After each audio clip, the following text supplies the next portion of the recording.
Hello, ladies and gentlemen, boys and girls. We are in episode 4, and a very, very special person to me is Alan Errington.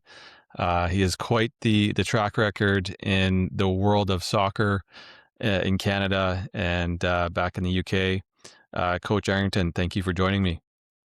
Very welcome. Looking forward to it. So just to give a quick ramble of your accomplishments and where you've been, there's a lot of notes that go along with the name Alan Errington, but Alan is the former coach of the Canadian World Cup and Olympic teams and the Gold Cup of the Canadian national team in the 80s and the 90s. Worked many, many years alongside the legendary Bobby Lenarduzzi, especially during the time during the Whitecaps. Coach Alan Errington has also coached many provincial and national teams at all levels, BC and across the nation, and had a long tenure as the UFE men's head coach in Abbotsford. Was also one of the founding fathers of the Abbotsford Soccer Association, along with Barry Crocker, Colin Miller, and crew. And during that time, many provincial championships have won. And I would say most recently spent some time in Metro Ford, out your neck in the woods, but many years with Canadian soccer, lots of relationships, lots of people that you have connected with. Can you tell us a little bit about your journey there? Wow, it's a long time ago. The memory's still okay. Not as good as it used to be, but it's still okay. I started here I came to Vancouver in 1973 with a company in the steelworks called Cameron, and they brought us over to widen the Lionsgate Bridge, and I was a steel fabricator at that time. Just finished my apprenticeship in England. I was 23 years of age and came over and loved it, went back, and I had a wife and 2 children back home. So we packed them up and we came in 1974 and emigrated. And best decision I ever made in my life, or from marrying the wife probably. But really, it's been a blessing since I've been here. And played football, soccer, and was okay at it, I played at a fairly decent level in England in the Northern Premier League. But coming to Canada, I learned it's ironic that Canada hasn't got the best reputation compared to England and a lot of the European teams. But I learned football, soccer in Canada more than anywhere else. And the coaching route was a weird one because I was playing soccer in 1974 in Richmond and I broke my ankle. And I had pins and screws and pieces of stainless steel in my ankle and a cast for 6 months. That's what they did them days. And I remember I was walking on crutches around Killarney shopping centre with the wife, and there was a little note on the window, soccer coach is required, And I remember saying to Ruth, I wonder if I applied, if I might get a chance, Little did I know, they dragged us in and I started coaching 9-year-old kids. Never seen any of them before. And we won all the time. We just had them buzzing around, nothing, I had no idea about coaching, and did well. And from there, I got asked to do the Vancouver under-16s, I think it was. Took that team and won, did well. And I had the under-18 Vancouver team. And then Les Wilson, who was one of the staff at BC Soccer, asked about do the BC team under-16 team. And then I did that first year, and we won. I think we beat Toronto, Ontario 2-1. Jerry Gray played for the Ontario team, Branko Segura. They had a very strong team, but we beat them 2-1 and did very well. Then I did the next under-16 team. I think your brother played for me, Ron, and played on that team. Good player, very good player. And then I did the under-18s, and from there on, Tony Waiters and Les Wilson invited me to the Whitecaps to help run the reserve team and the youth team, which I went, and during that time, I went and did all my coaching qualifications, which was the prelim, intermediate, and national. So I was fully qualified as a national coach in Canada, and went to the Whitecaps. First day there, I actually started my first day there with another guy from Abbotsford, Barry Crocker. We started on the same night. We were standing outside the dressing room and introduced ourselves. What are you doing? First night I'm going to be coaching with the youth team, And he says, oh, I'm a physio. I'm here as well. met Barry Crocker that very night, and got there and watching and learning from Tony Waiters, Bob McNabb, Les Wilson, Nobby Stiles, John Craven, Johnny Giles, I Mm-hmm. realized I hadn't a clue. Mm, Not a clue. And all the coaching courses I took were very good for organizing and getting through a session and filling the time in. They didn't do any of that at the Whitecaps. They mm, coached football, and I quickly figured it out. The drills are good. All the drills, the more drills you know, the better you are. But that's not the case. And they just coach football. And I learned how it was done from some of the very best coaches in the world at the time. So I mm-hmm. was very fortunate. And then we did the under-18s as well. And I think we won the cup in Newfoundland. Yeah, Randy Keane in goal. And we won on penalties against Ontario again. So it Uh-huh. was quite good. And then when the Whitecaps folded, there was no soccer. The NASL was gone in '84, and the World Cup. I was involved with the World Cup team. I was on the staff of the '86 World Cup team, and we played there. Never scored a goal, never won a game, but had a good go at it. And from there, the bonus money that they got from some of the guys got from the World Cup, they put it towards starting a new club, which would be the Vancouver Whitecaps, to play in the CSL. But we couldn't use the Whitecaps name because one of the directors of the Whitecaps owned the name Whitecaps, and they wanted Mm, $1 million for it. So Tony Waiters come up and says, "Well, we'll go Vancouver 86ers," and that was when the 86ers were born. And no way. I got involved with Bob Lenarduzzi, and he asked me to be his assistant. He was the first coach, and we got on great. It was really a good relationship with Bob and I. And Mm-hmm. Bob, in the first year at the 86ers, played as well as being the head coach. And halfway through the season, he says, "Alan, you just take it on and I'll just play." And then after that, he had more of a coaching role the second season than that. But we had a fabulous relationship. He was really good to work with. And he also came up through the same mentors that I had. So we were on the same page with everything. And we're very Mm-hmm. lucky, but we were very good as well Mm-hmm. that we won so much there. From there, we got the national team job for the World Cup team. 94 and 98, we did two stints. And from there, retired, went to university, coached at University of the Fraser Valley, loved it. Coached your brother, the goalkeeper, who did Mm-hmm. very well and became a professional himself. Mm-hmm. So a long road, and in between, I'd coached at Metro Ford. I've coached different teams, lots of Mm-hmm. different teams, and it surprises me whenever I go sometimes with the grandkids games and what have you, the mall, and people come up and talk to me. And I know who they are. I can see their Mm-hmm. faces and I remember them.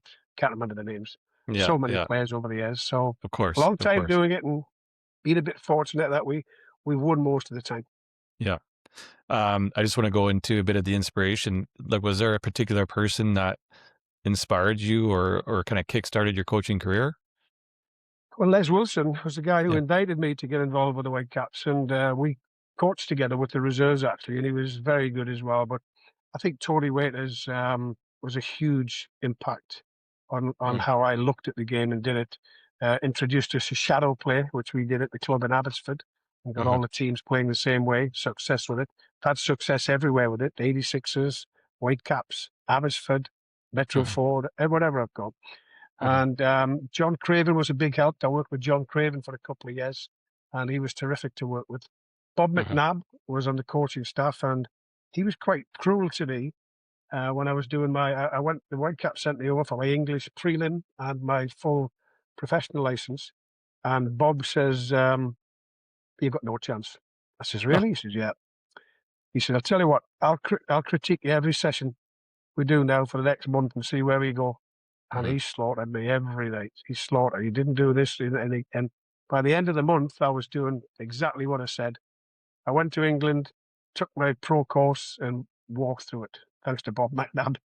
He mm. was a terrific inspiration, and Some I had a tough lot of love. respect for him. Fantastic. Yeah. And then along the way, maybe that's one obstacle you had to overcome. But was immigrating a huge a barrier for you? Like, what are some other barriers you had to overcome to see some of the success that Um, you? I think maybe a couple of little things. Being involved in the pro game and not actually playing professionally myself, I always felt, I wonder if I've got the respect from the players, that Mm, he's never played at the highest level. I played at a good level, but I never really experienced that. I always thought that inside myself, but I never got that from the players. The players sort of accepted me, and I think a lot of that's to do with the personality. We like to have a mm, good laugh, and yeah. we take the mick out of each other. We had a meeting just the other day with Paul Dolan, Sven Haberman, Colin Mill, and Frankie Allen.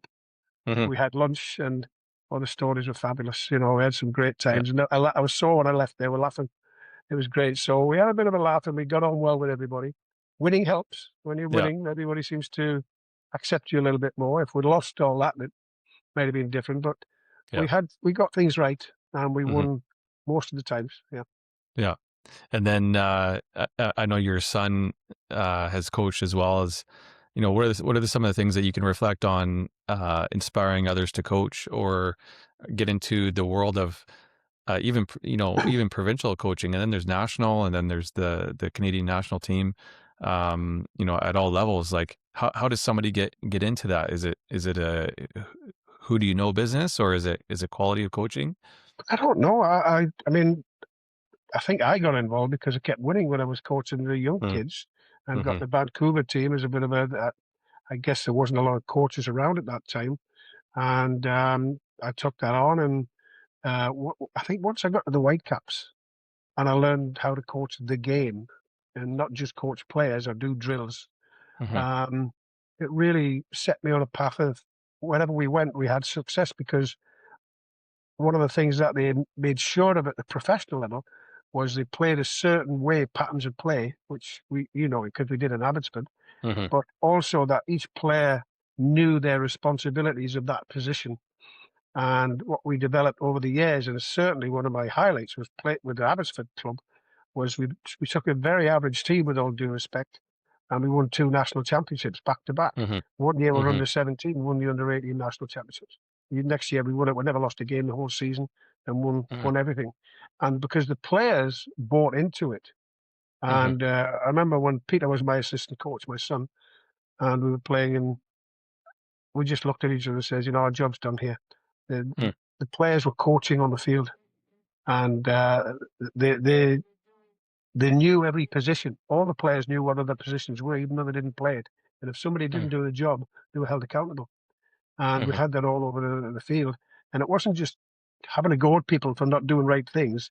It was just as important that they had to have a go at them and say, well done, praise them when they did well. mhm, And I think they all bought into that.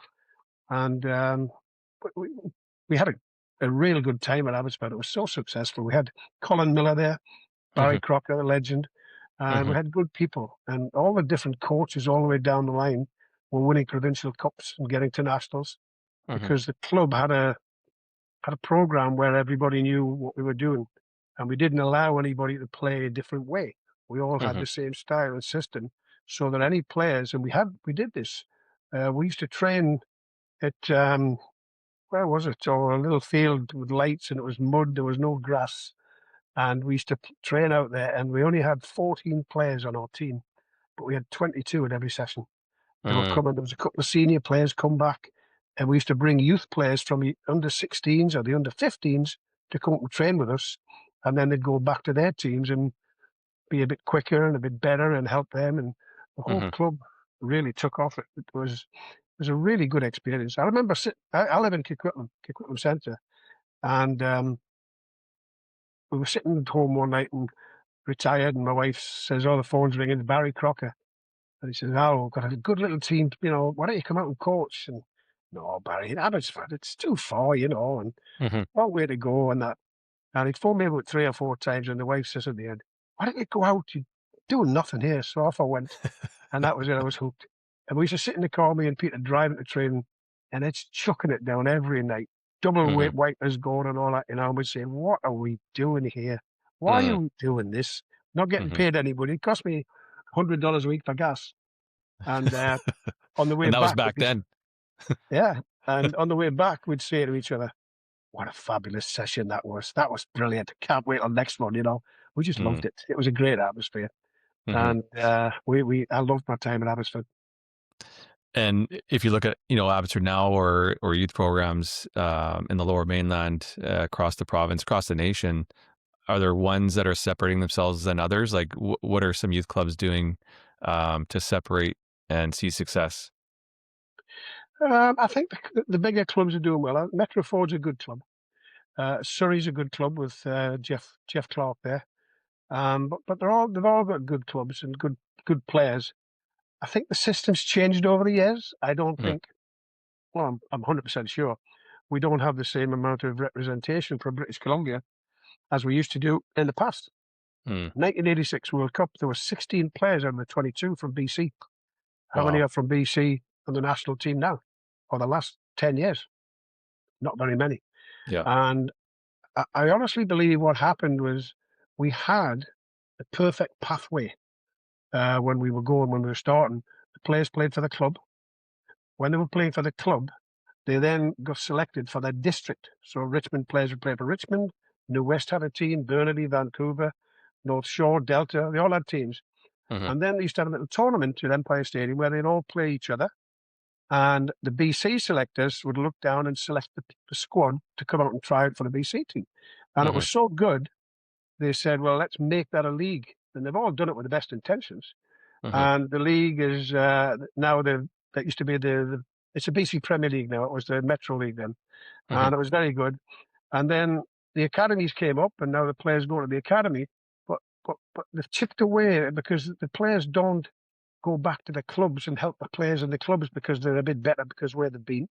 So they've all been done in good intentions, but the wrong things. And now the best players in the BC Premier League, they go to the academy, the Whitecaps. And I honestly think that's great, but they should play Hmm. for the club as well. Hmm. And they go. So the BC Premier League is not as good as it would be with all the better players in. Hmm. So I just think they've lost their way a little bit in the direction.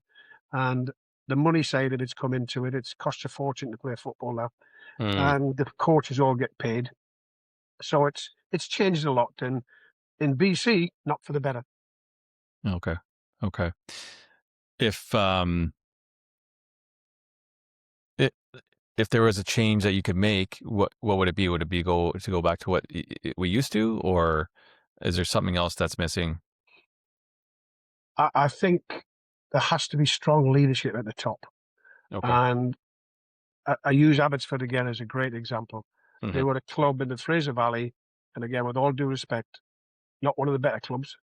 They were very average, and some decent little players, good skills and good athletes, but never won anything. And it was all we'll go to Abbotsford, we'll beat them. Hmm. And Barry Crocker, Colin Miller, and myself, and a few others, the other coaches as well, we set out the program and we said this is the way we're going to play, and it was all Hmm. based on me and Barry and Colin Miller would all come through the same programs, same mentors, so we all understood the same way to play, Hmm. and we set out that and made that happen, and it was so successful. It really Yeah. was. The players bought into it, and Abbotsford was the best club in Canada for a while, Hmm. Yeah. and we had the national team coaches coming to watch Abbotsford play. That never Hmm. happened before. Hmm. So it's a matter of getting the right people involved and setting their clubs out. And the bigger clubs, I think, still could do better. They're Hmm. very good clubs. Metro Ford's a great club. I know Surrey's a great club. Coastal's a good club. There's lots of good clubs. But I think if I'm being a bit critical, sometimes I think they just give a coach the team and say, get on with it. You can Hmm. play any way you like. I think there should be the club should have a way to play, Hmm. and they all progress to the top team, which is the under 18 BC Premier League. And the Hmm. object is to win as much as you can, obviously, but Yeah. to get as many players to the next level as you can. I think that's what success is. People Okay. ask me, what's success? Winning games? Definitely. But the most success that I always looked at is how many players do I get rid of by moving them up? And I've done that with a few. You move them up and you lose them, but they're going to a better Hmm. environment. So you do Hmm. whatever is best for the player. Hmm. And I don't think that's the case anymore. I don't think the clubs develop to play to get them to be the best, so they can get scholarships at universities. They can get it in a pro league and a semi-pro league now in the CPL. Hmm. And I think that's lacking a bit, and it needs somebody who knows what they're doing to make that happen at different clubs. Hmm. But it's difficult because you get all these coaches now, young coaches who have all got the UFA, UFA-B, and all their qualifications, but they've not won out. They don't coach the game. You know, they put drills on and the fancy stuff and all that. And I think they need to be around the professional environment to learn. I was lucky to do it, to do that. Because if I hadn't got involved in the Whitecaps, we wouldn't be talking tonight. Mm, Because they were the ones who put me up and says, this is the way we play. yeah. And I just was all ears and listened. Couldn't get So, enough. so I mean, I'm out of the game a little bit now. It's been several years, but is there a development program for coaches? Like, if an up and coming coach is interested in getting to the next level, Well, there how do they is. accomplish that? I think I honestly, I used to be a coaching facilitator for the BC Soccer Association, and Hmm. I used to go around putting all the courses on all over BC and do that. And they're very good. It's a PowerPoint presentation. There's no pass or fail. There's soccer for life, you know, there's different levels for different ages. Hmm. Um, but they go there and it's all PowerPoint and it's all very, very, with all due respect, school teacherish. You know, Hmm. it's all Hmm. organized and it keeps everybody occupied for the hour, an hour and a half they train. And I used to say, and I probably got in trouble for it a few times, is, you know, the end the course and say, you've all passed, you've all done well, well done. However, I'll just let you know, I would never coach that way. And I tell Hmm. them what happened when took my coaching courses and then I got to the pro club and I don't do that anymore. You Yeah. know, they're time fillers. Yeah. And I think a lot of coaches, you know, especially the younger ones who are less experienced, or even the older ones who've got no experience, they go there and they say, right, we've got an hour. We'll do a 20-minute warm up. We'll do pull the pull the penny out of the pants and run around and chase and do silly warm ups. That'll do 20 minutes, and Hmm. then we'll do a shooting drill. So we'll do a shooting drill, and we'll do that, and they just get them organised and shoot. And then we'll say, right, lads, play. And then they stand back and go, that's it, I'm done. They let them play. Hmm. That's when they Hmm. should be coaching. When they're playing, that's when they should be coaching. Hmm. And the 86ers, in all the years we coached and had success, I think we won 4 now championships in a row, lost to the fifth Hmm. one to Steve Miller scored against us for Winnipeg. And people say, what do you do training? What do you do? What drills do you do? We just play. We just Hmm. play every night. And we went in Yeah. and we had 8v8, 9v9 in a small field, tight, played the same Hmm. patterns of play, and it was fast. We had fights, we Hmm. had red cards, we had all sorts Hmm. happening at training. And the games were slower than the training sessions. So it was Hmm. all about doing that. And we did that when I came to Abbotsford. And different with the pros because they can all play technically good.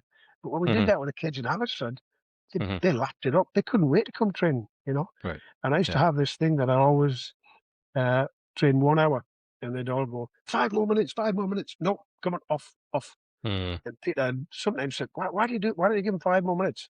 I says they'll be wanting to come back. And you've got them saying, "Is it over yet?" You've lost them. So Yeah. let's cut it now, and they want to come back. Yeah. So Good point. we had just little things like that. Yeah. No, that's great. Um, I'm going to put you in the seat of Jesse Marsh, um, looking ahead at the World Cup this summer.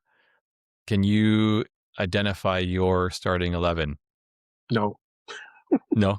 I don't even know half their names, but I think they look good. I think Yeah. I watched them the other night. They tied 0-0, tied 2-2 the game before after being two Mhm. down. Um, and I think he's got them playing the right way. There's energy. There's they're really hard to play against. You know, they're very physical, and I think that some of them play on the edge. You know, and I always used to pick players who were a bit over the top, Mhm. but you can always pull them back and hold them back, but you can't push it into them. Mhm. So they've got players. I mean, they've had 3 red cards in the last 3 games. So Mhm. discipline's a little bit of an issue, but it's just on that cusp. And if they can sort that out, I think they'll give teams a real problem in the World Cup. I think they've got a real good chance to get out of the group. Now, Mm. whether they win all the games, I don't know about that. But I think they've got a good chance to get out of the group because Mhm. they're a good side. They play Yeah. well and they're a tricky bunch. And I watched them the other night and 20 was it 24, 26, a little lad with the red hair with the pigtails through his hair and all that. Can't Yeah. remember his name. What a good little introduce he is. Yeah. He played really. He was buzzing around. He was flying. He was looked good. So I I think they've think got a good he's chance. I think his name's Ramos, but I think he's a Yes, yeah, Mexican Canadian, and he's just yes, I think started that's to him. Yeah, test the really waters impressed. Yeah, in Canada. Yeah, like I read a couple Twitter comments saying that he's the Canadian Messi and he's a little spark plug. bit early Um, for that. yeah, I mean, I would, yeah, it is early, but I would love to see him as part of the starting 11. I think Oh, that's a bit of a yeah, conversation piece right now. yeah, but I think they're pretty steady. Hmm. They've got some good players. I mean, the big one is Davy's going to be fit because he will make a difference. But Hmm. even if he's not and he doesn't come, I think Hmm. he's got a good squad, and I think a lot of people sort of raised their eyebrows when Jesse Marsh was hired an American to coach Canada. Hmm. He's done Hmm. a fabulous job. I think he's really Hmm. done a good job, and he's got the players believing in themselves. And I'm on WhatsApp tonight with all the national team squad. We're all chatting away here about Hmm. getting tickets, and there's a few disappointed that it's costing so much money. Yeah, And there's a lot of people going on, what, well, $700 for a ticket's a lot of money, but yeah, that's what it is. Nothing we can do yeah. about it. That's what it is. Once in a lifetime Yeah. opportunity. Okay, a little bit of rapid fire questions for you, Coach. Um, your favorite soccer moment? Do you have one? Oh, favorite soccer moment. I've had a few bad ones. Broke my leg twice. Favorite soccer moment. What have I got? I would say the White Cap. There's a few. The World Cup team qualifying in '86. I was part of the staff for that. Hmm. The '86ers winning four in a row. That's a terrific memories we have and share. And I keep bringing it up. Abbotsford. Yeah, yeah. Abbotsford. I absolutely loved it there. Won Hmm. two national championships. We had players on the national team from Abbotsford, which was unheard of. Brad Hmm. Batum, and we had Spencer Smith, Sophie Hmm. Smith's brother, for those that don't know. Yeah, We had yeah. Adam Lang, we had Cam McKinnon, we had quite a few from Abbotsford playing the national team, which Hmm. was really for a little town in the middle of nowhere, in Fraser Valley. I Yeah, was really pleased with that. So yeah, a lot of highlights. I'll yeah. probably remember more when I get off here. Do you have any? Well, you said breaking your leg, but are there any Oh, others that like was a tough nothing. loss? Part of the job. Now, Part the of the job. lowest I think was um, lost to Mexico 2-1 in Toronto, and I think all we needed was a draw or a win to qualify for the '94 World Cup. And Mm, Sanchez scored in the last 5 minutes, I think. Hugo Sanchez. So we lost 2-1, and we had to play off against Australia, home and away, and we lost on penalties in Sydney. So mm, disappointing because I thought we had a good enough squad and we were yeah, good enough to go there. And I had lunch yeah. again the other day on Wednesday with Sven and Dolly and Frank Yallop and Colin, and we were talking about the team, and how well we did and what have you. And it was such a good squad, and we were together. And I thought if we'd got to the World Cup, it would have changed a few more players' lives because they'd have been seen and got bigger contracts somewhere else and what have Mm, you. So it was very unfortunate and yeah, disappointing. yeah. Yeah. Um, okay. Best player that you have coached. Oh, I can't see a cut. Let my wife get that. Hey, that'll be Colin Miller telling me Y- to say Colin Miller. Yeah, that's Hey, right. Colin, it's not you. Oh, my wife's got that. I would say best player. Wow, there's a lot. Frank Yallop, the Colin Millers, Alex Bunbury's.